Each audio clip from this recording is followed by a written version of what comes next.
And that, I think, is living in integrity. You know, when you look at the banner, now you have to turn your neck because the banners have been moved further down. But this is the final month in the series of values that was prepared for Centers for Spiritual Living, which is our global organization. And how fitting it is to end this year of 2017 with centralized messages around the idea of integrity. Integrity, to me, it's everything. And Baji and I were talking before service, and when we were praying in, I asked her, which she so beautifully did, to say something about roots, because I think a lot of times we have a misconception about our own innate power. And that misconception is that you're actually not developing or growing roots. You already came in with roots. What we are cultivating is to be in integrity with what you already have. And there's a big difference to that. It may appear subtle in terms of language, but it's actually a huge paradigm shift. It's an aha moment when you and I understand that we're actually not going outward to get something, but we're acknowledging what is already there.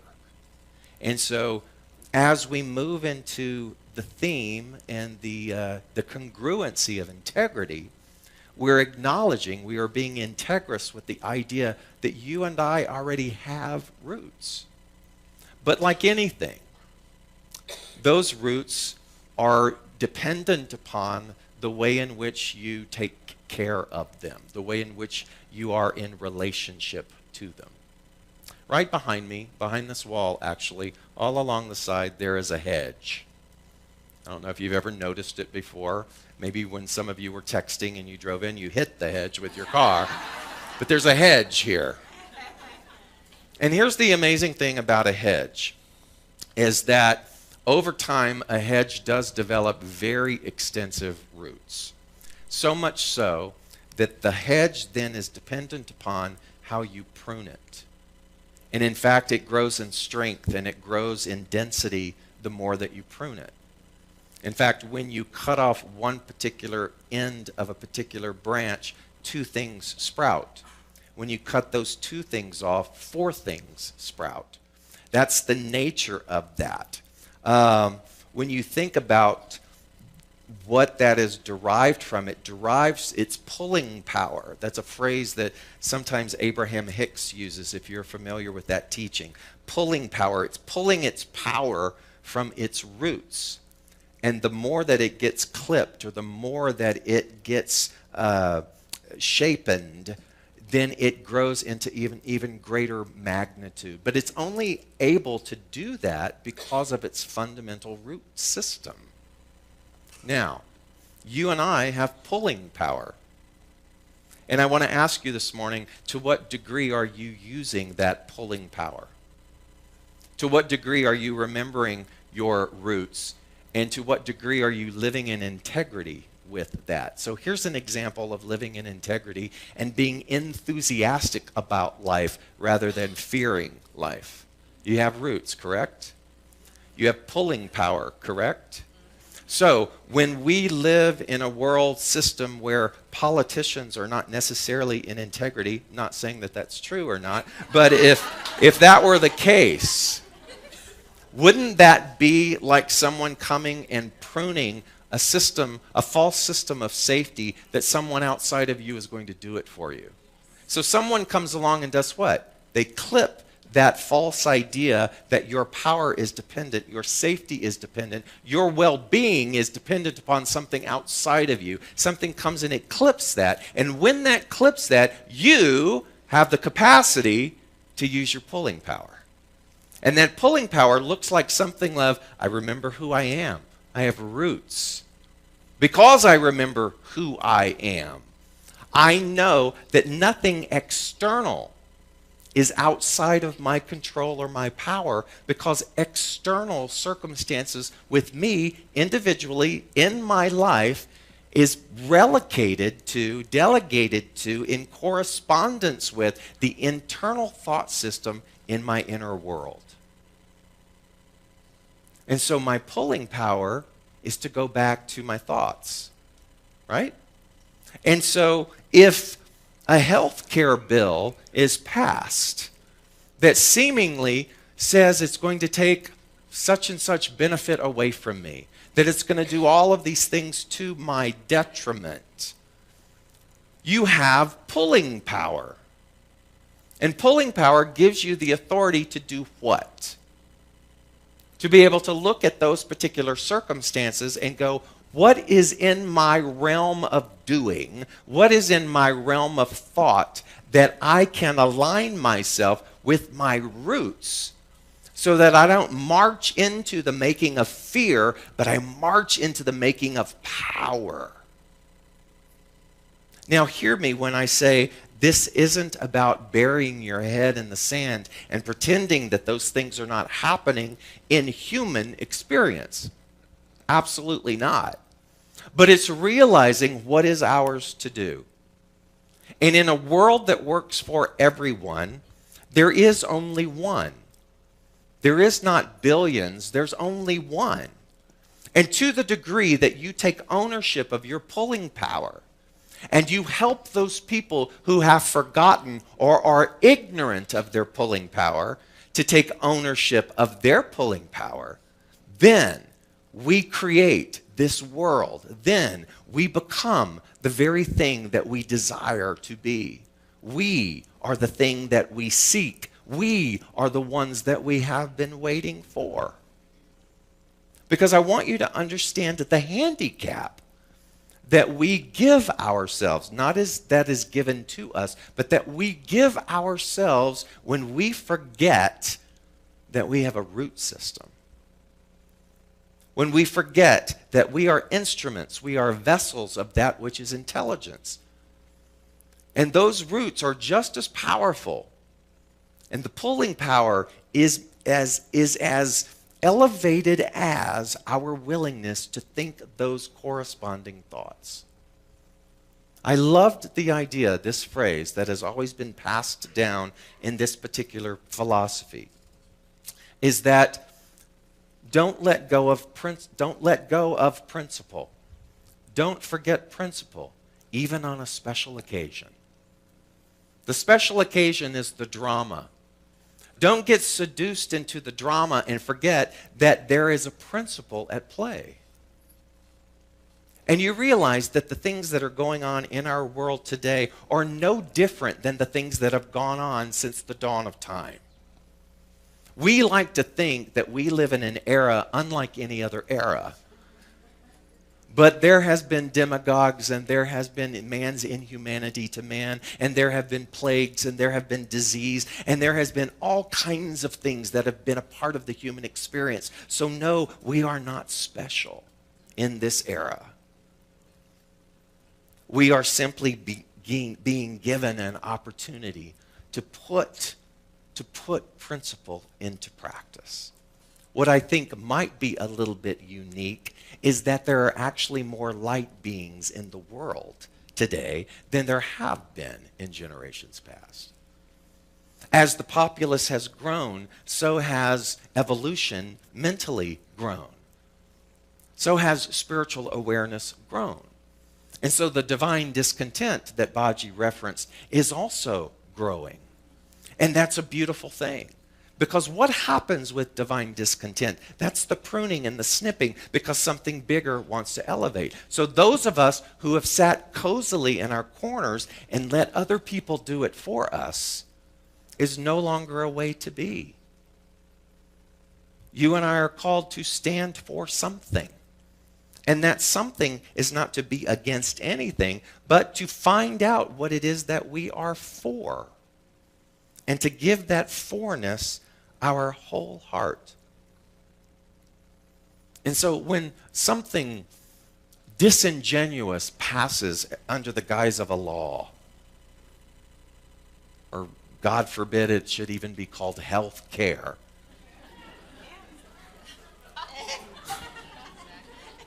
I don't know whose health it's caring for, actually. But you don't just simply cower in the corner with your fist in the air and shout, "You awful people." What will become of me? You call your representatives. You write your representatives. You march for equality. You educate others. You use your purchasing power towards those small businesses, towards those people, towards those institutions of substance. Here's one. You stand up and you begin to eat healthily as a possibility. Wow, what a concept. I want somebody else to give me health care while I ingest junk. You take responsibility and you become integrous with the way in which you treat your body temple. Hello? You help others eat nutritiously. Don Jameson. If you've spent as much time actually feeding and educating people as you and I do on social media bemoaning the enemy, we would actually have far less malnutrition, both literally and spiritually. So here is what I advocate. Get up from the computer. Get your energetic little fingertips off of the keyboard and move them into situations where you are actually tangibly helping other people. Do something. Return to your roots. Author Alan Cohen wrote this thing where he said one time he was in a hotel room in Tokyo and he was looking out the window down below, and there was a man walking with one of those masks over his face, which is not uncommon in Asia. A lot of people in Asia will wear those masks. There's a lot of pollutants in the air because of population and emissions and things. And so it's not uncommon to see that. But he said what struck him was that as he observed this man walking with this face mask, the man pulled it to the side so he could smoke a cigarette.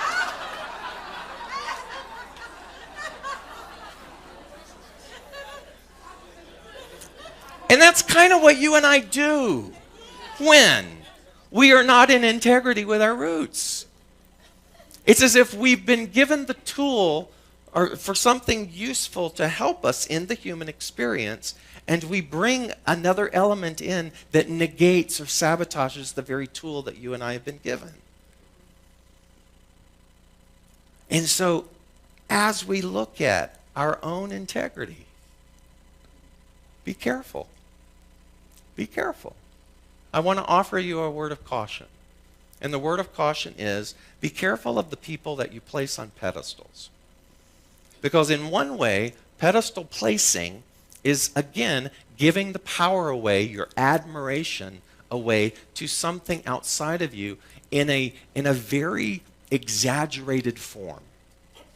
And when we do that, we are mentally creating a separation that somehow they are better than, somehow they are more than, somehow they are something than, other than what we are. Rather than looking at those people from an admirable place and letting them be the template or the blueprint to remind us of the roots and what it is that we possess. If we do it in such a way that we create this distinction and they are there, then the distinction that we have created will be the very thing where suddenly their feet will become clay. And now they're on the other end of the spectrum. And now they are the scapegoat by which we can cheer and demean, which is also an escape mechanism from doing our own inner work. Lots of things are going to go down. You're aware of that, right? Lots of things are going to go down. And I want you to take note of the glee that you feel when someone goes down. Just want you to take note. Is that really something to be joyous about? You see, we have been groomed, even in the narrative of books and the narrative of movies. There's something within us that cheers when the villain is caught. We are groomed with this particular narrative to enjoy the taking down of someone. And I'm not saying for entertainment's sake that it's right or wrong. I'm just saying be aware of it. Notice the degree of your retaliatory glee. Because whatever it is in the form and the guise of entertainment also leaks its way into the way in which we are in relationship with the world. Because you see, when we talk about the fact that we are one, then that same level of glee that is being taken down when somebody's being taken down will also be channeled and redirected and boomeranged back to us at some point.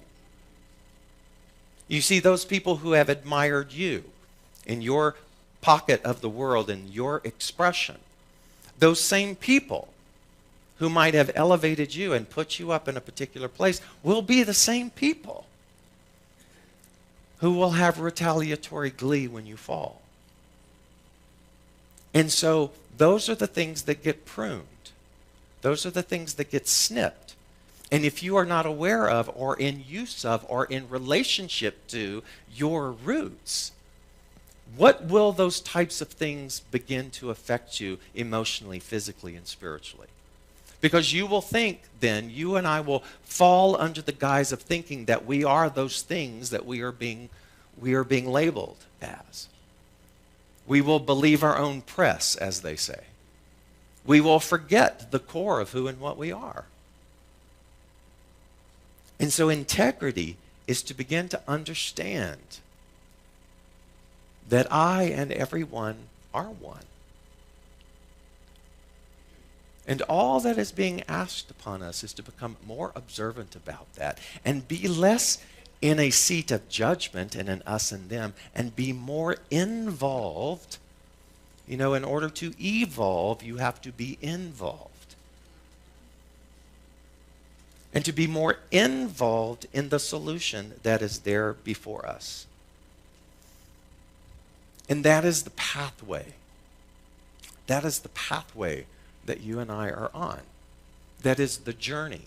And you realize that it is an unending journey. It is an unending pathway. This pathway is not a getting of consciousness. It's the unveiling of that which is already there. Self-awareness. The awareness is already there. It's getting all of the things away that has shrouded that level of awareness. The pathway is not deriving attention from our wounds and using our wounds as currency, but it is a transcending story in order to be a living testament of the very principles that you and I say that we subscribe to. So integrity exists in exchanges of energy, both spiritually and in the physical world. Spiritually, we experience a direct manifestation equivalent to our inner world of thought. You know that, right? What you are experiencing, the whole generalization of what you are experiencing out there is a reflection of everything that is going on internally inside of you. To try to fix anything out there without addressing the interior world of thought is insanity. And you might think, time and time again, you may be seduced time and time again into the retaliatory glee of everyone out there being taken down. But I want to remind you and I that everything that is going on there is still a reflection of everything that is inside of us. If there is any level of, I am not safe in this world, or there is not enough in this world, or I will be taken advantage of. If any of that is going on in the interior world of thought within us, it will be our direct reflection out there. That is not a good or bad thing. It's simply the even exchange of energy. It is the way in which cause and effects work. It is you and I living in an energetic world. How do you want then to direct your energy? How do you want that energy to cultivate itself in your heart's desire? I would ask you to step back a little bit, take a breath, and look at all of the energy that is being expended in trying to fix it out there. Don't go march against something, march for something. And in your for something, realize that what is a part of your roots is your vision. And it is that vision that will never burn out. It is that vision that is long-lasting. It is that vision that is sustainable. So the energy of our thought atmosphere is equivalent to our outer world of experience. How do you and I become more integrous with that? So I've been sitting a lot with the vision, the aim of Spiritual Living Center of Atlanta. I've been looking at and meditating on and contemplating and looking at what will happen to us and for us and through us in the 21st century. How will you and I do it differently than our forebears? How will you and I exponentially be in the cutting edge of what this world, of what our roots are demanding of us? You realize that your roots are demanding something of you, right? Your roots are demanding that you stand up and own your power. Why? Because it is your true, authentic nature. What is true and what is inherent cannot be silenced. And so the power that is within you will not let up until you acknowledge it, until you acknowledge the roots that are there. And that means integrity. So I started looking at the exchange of energy in our world and the way in which integrity plays into that. One of the ways that happens is this. You go to a restaurant, and in that restaurant, it is an already established fact that there is an even exchange of energy that takes place. As you order food, you pay for food. You pay for substance. When you go to a grocery store and you get items and you check out, there is an exchange of energy that takes place. You give your financial goods and you get sustenance back. That formula isn't argued about. You don't go into a restaurant and order and then go, what do you mean I have to pay? We understand the dynamic of that even exchange of energy. Now, we understand that there are individuals in our world who are in circumstances where they do not understand that they have roots. Some of that understanding is cultural. Some of that has been handed down to them. And so, let me step back a minute. When that individual is not given an opportunity yet to understand that there is a cultivation that takes place, a reestablishment of power, then what happens is they live in an existence that is diminished. And so what the rest of us try to do when we're in integrity is develop systems to help those people get back to a place of remembrance. So we have things like food banks. But food banks are not meant for individuals to go to for the rest of their lives. Do you see what would happen if that individual never did anything beyond food bank mentality? There is no shame in needing or taking advantage of a food bank. But there is no integrity in staying in food bank mentality. I've talked to you about this before with regards to scaffolding. When you see scaffolding on a building, you go, oh, that building is being repaired. Scaffolding is not intended to stay up forever. So when your heart, your broken heart, has scaffolding around it, that's good. Do the repairs that you need, but understand you don't if you're going to be in integrity, walk around for the rest of your life with scaffolding around your heart. At some point, you have to open back up again. At some point, you have to move into the lane and the energy of trust. At some point, you and I have to walk out of the food bank mentality and recognize and reevaluate and understand that we have roots. And so there's that. Then there's universities and colleges and institutes of learning. Same thing. We go, and there's an exchange of energy. I want to go and I want to learn to do architecture. I want to learn to be a surgeon. I want to learn to do finance. And so I go to these institutions of learning, and I give my exchange of energy where I learn and I take those things, and then I use that skill that is in alignment with the roots of knowledge that I have established, and I go out into the world and I am those things, and I offer that thing, and that circle, that ripple effect of the knowledge and the wisdom that I gained and I paid for in that experience is now put out into the world. But here's what I've noticed in church. Hang on. And this is why you read all of the articles about things of the decline of churches, or the decline, or certain age groups, this group and this group are no longer going, and this denomination is dwindling down, and this is dwindling down.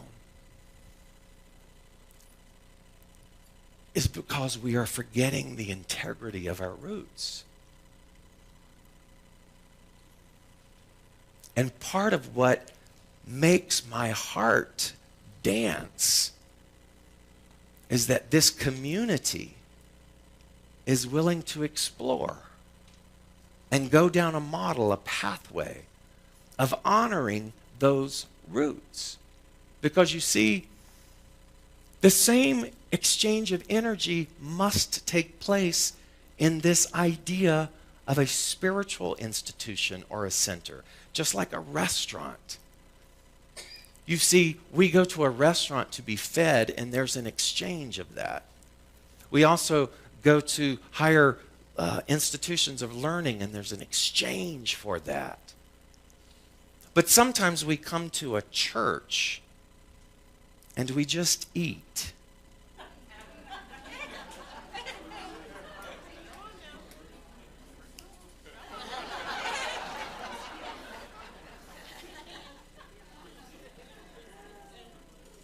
And that's neither right nor wrong, but it is a thing where we continue for generations, for millennia, we have done this, and we have fostered food bank mentality. Meaning, oh, I can go there and I can participate and I can eat all I want, and I don't have to do anything to support that.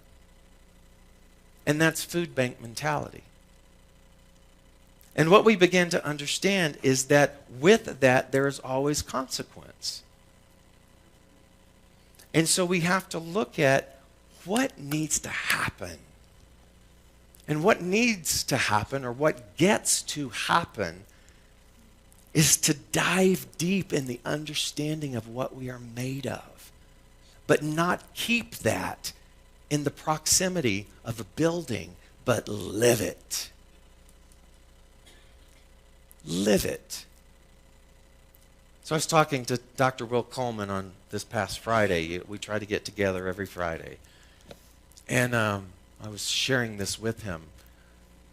And I said, what makes a university successful or sustainable? And he goes, alumni. It's the alumni. It's the people who graduate from that particular institution who then go off and live their lives in an exemplary fashion and people go, "Oh, where did you go?" And I think about SLCA and us as alumni. And how are we as alumni of SLCA?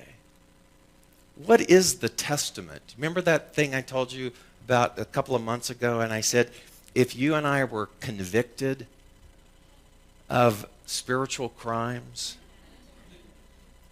if you and I were convicted of consciousness and we were brought to trial, would there be enough evidence to convict us? I want to know what we are doing in the world. I learned something valuable. In fact, everyone that went to Guatemala with me in July, we learned something incredibly valuable. Because we aligned with a husband and wife. Her name is Candelaria. His name is Gregorio. And they have a Spanish school in Panajachel.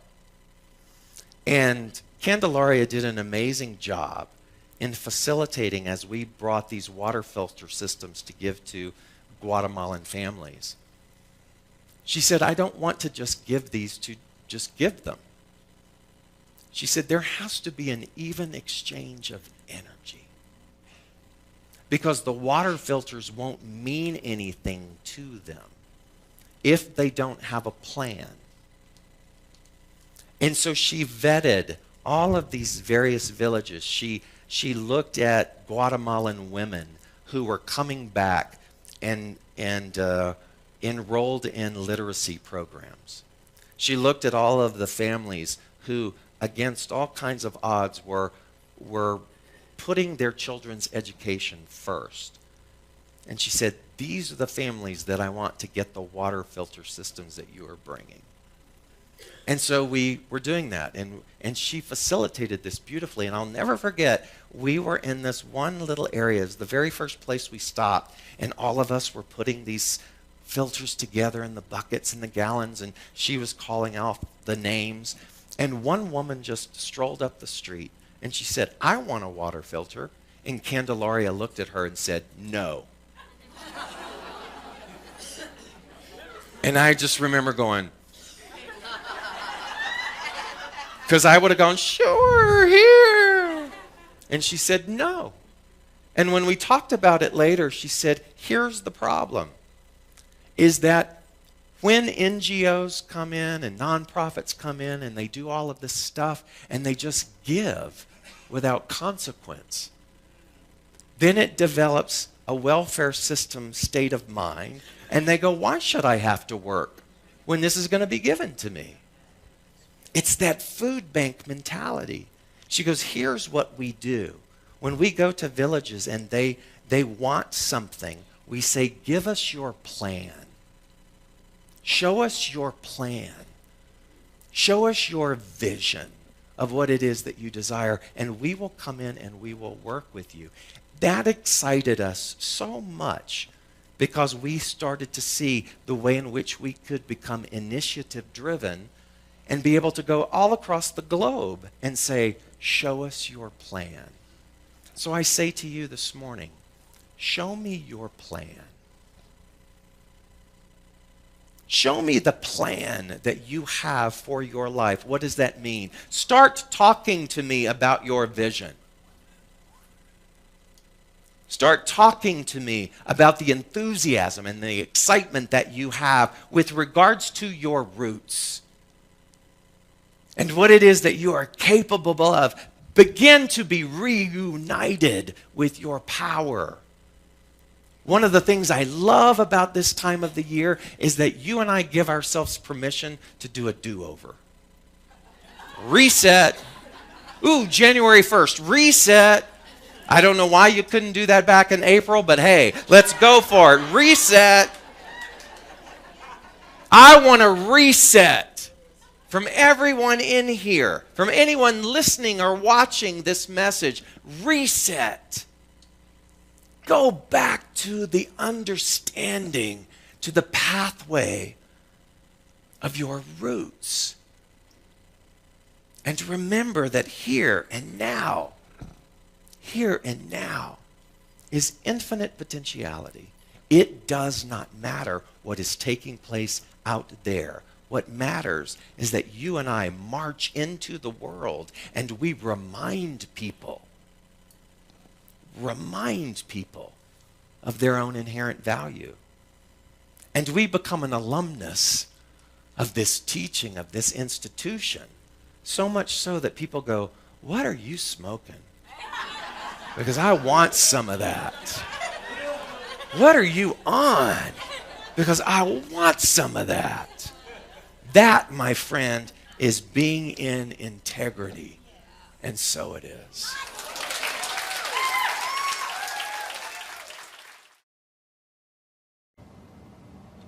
Hi, I'm David Ault, and I simply want to say thanks. Thanks for taking the time to watch our broadcast here at Spiritual Living Center of Atlanta. We have a vision, and that vision is to reawaken all to their spiritual magnificence. And one of the ways that we are able to do that is through this very medium of broadcasting.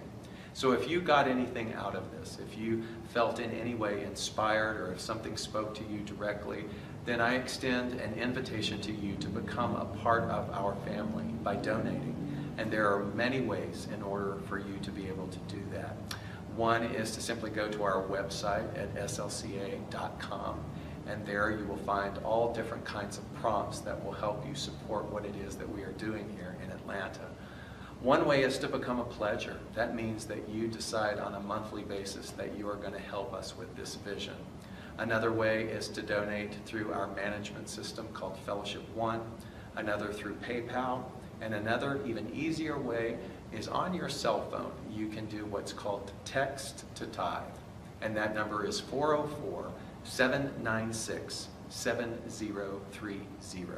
Again, thank you so much for your support, and I invite you to come back weekly to see what it is that we're up to. Blessings.